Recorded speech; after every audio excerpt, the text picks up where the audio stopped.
Bem, pessoal, nesse momento nós vamos iniciar o conteúdo da disciplina Metrologia, que vem a ser a ciência que estuda as unidades de medida, seus instrumentos e seus equipamentos.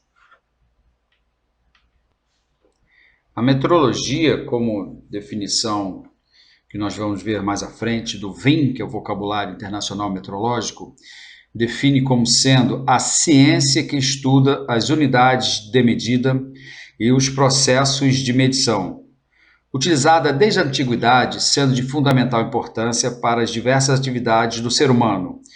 Com a evolução dos processos de fabricação industrial, a necessidade de medir se tornou ainda mais importante para descrever o produto fabricado, como, por exemplo, o peso de um produto, tamanho de um sapato, dimensões de uma peça, quantidade de produtos em uma embalagem, entre outros.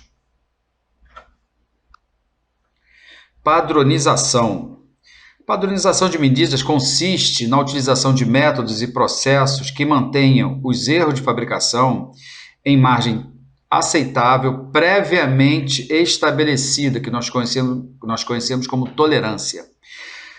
O acompanhamento das medidas de uma peça no processo de fabricação não serve apenas para reprovar ou rejeitar os produtos. A sua principal função é direcionar o processo, evitando assim erros que comprometam o produto. Ou seja, não é só determinar se aquele produto pode ser utilizado, pode entrar em venda ou não, mas também para avaliar se o processo de fabricação que está sendo utilizado para fabricar aquele produto está dentro do correto.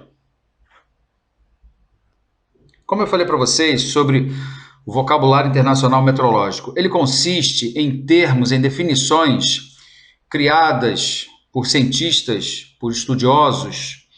Nos Estados Unidos, esse vocabulário ele é traduzido em português de Portugal, traduzido em Lisboa, e o nosso sistema de metrologia federal, no caso em metro, ele o utiliza na íntegra, até porque, segundo a nossa Constituição, o idioma oficial no Brasil é o idioma português.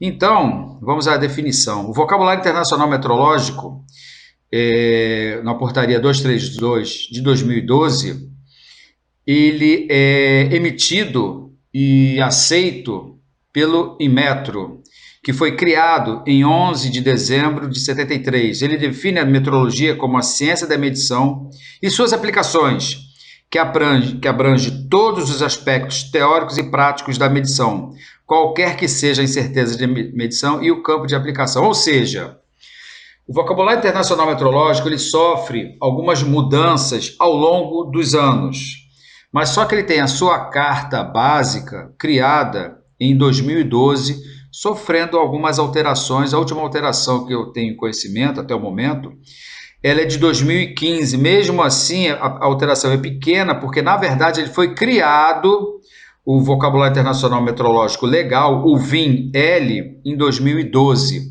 Então, nós temos essas dois vocabulários importantes. É o VIM, que foi criado em 2012, com algumas alterações, e o Vocabulário Metrológico Internacional, criado em 2015.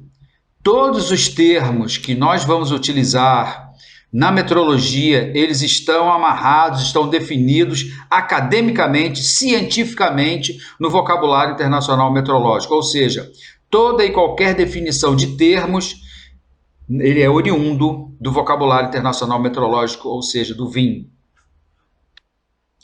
E agora nós vamos dar início às definições importantes que se encontram no vocabulário internacional metrológico. Primeira definição é metrologia. Metrologia é a ciência que estuda as medições e as suas aplicações. Sistema Internacional de Unidades, o SI, é um sistema de unidades baseado no Sistema Internacional de Grandezas, com os nomes e os símbolos das unidades, incluindo uma série de prefixos com seus nomes e símbolos. O que quer dizer isto? São 7 as unidades que nós vamos ver, são 7 os fenômenos da natureza, porque esse Sistema Internacional de Grandeza, este termo aqui, importante, grandeza, vem a ser fenômenos da natureza.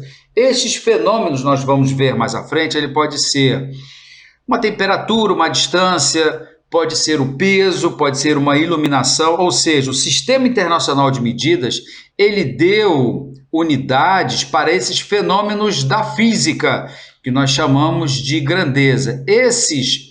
Essas unidades, como por exemplo o metro, ele tem uma série de múltiplos e submúltiplos. Então, quando a gente está falando, neste momento aqui, ó, que fala em uma série de prefixos com seus nomes e símbolos, estamos se referindo a os múltiplos do metro e aos submúltiplos do metro. Continuando, grandeza, como eu falei para vocês, propriedade de um fenômeno, de um corpo ou de uma substância, que pode ser expressa quantitativamente, ou seja, pode ter um valor, um número, sob a forma de um número ou de uma referência, como eu falei para vocês. Unidade de medida são designadas por nomes e símbolos atribuídos por convenção. Nós vamos ver que convenção são essas. Unidade de base, unidade de medida que é adotada por convenção para uma grandeza de base. Em cada sistema coerente de unidades, há apenas uma unidade de base para cada grandeza de base. Por exemplo, no sistema internacional, o metro é a unidade de base do comprimento. Esta unidade de base, ao invés de ser comprimento, essa unidade de base poderia ser de tempo. Qual é a unidade de tempo de base? É o segundo, correto? Só que, ao juntarmos, por exemplo, uma distância percorrida por um determinado tempo, nós vamos ter uma unidade derivada. E a unidade derivada, ela vem a ser o quê? Quando a gente utiliza duas unidades, criando uma terceira unidade, como, por exemplo, velocidade, foi o que eu acabei de falar. O que é velocidade? É uma distância percorrida, por exemplo, metro, centímetro, quilômetro, por uma unidade de tempo. Pode ser segundo, pode ser minuto, pode ser hora. Então, por exemplo, uma unidade de velocidade que a gente conhece muito é quilômetros por hora, ou seja, distância dividida pelo tempo. Sendo que, no sistema internacional, a unidade para velocidade é metros por segundo. Por que é metros por segundo? Porque metro é a unidade de distância e o segundo é a unidade de tempo. Outra definição bem importante é a escala de valores. Escala de valores é o conjunto ordenado de valores de grandezas de uma única determinada natureza, ou seja, de uma natureza específica e única, utilizada para classificar grandezas desta natureza, ou seja, classificar grandezas quer dizer classificar fenômenos desta natureza de acordo com as suas expressões quantitativas, ou seja, expressão quantitativa é uma expressão de número. Por exemplo, uma escala de temperatura Celsius. Aquela escala que tem aqueles valores, aqueles traços, é justamente um conjunto ordenado de valores. Isso aqui é informação importante.